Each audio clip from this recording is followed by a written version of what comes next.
বুঝছি লিছি আপনার একটু মাথা গরম আছে আমি বুঝছি। আচ্ছা শোনেন না, হোক লন্ডনে ব্রেকফাস্টে কি খান? ও হিদল উটকি দি আপনার ইয়ে মারি দি আর কি বাত মারি দেই। হিদল হিদল চিনছেন না নি? ও যে ছোট ছোট মাছ এটা মাটির নিচে দিয়া ফসাইয়া উটকি বানাই উটকি ও উটকি দি বর্তা করিয়া বাত মারি দেই। লাঞ্চ? লাঞ্চও মনে করুকা ও যে টেংরা মাছের জোল দি এরপরে হাত খরা মারিয়া ওটার লগে টেংরা মাছের জোল আর ও যে আমরা বীরাঞ্চলের বাদ দি বাত মারি দিই। ভাত? বাত ডিনার?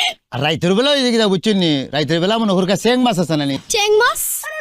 এটা আবার কি? ইয়াল্লা ও চেং মাছ হইল গিয়া আইও আমরা সিলেটিরা এইটাকে চেং মাছে ডাকি আর আপনারা মনে করুকা ঢাকাবাসী এটার মনে টাকি মাছ কইন মনে টাকি মাছ ওটা দিয়া জুল দিয়া বাত মারিয়া বরফেট বাত হয়ে ঘুমাই যায়।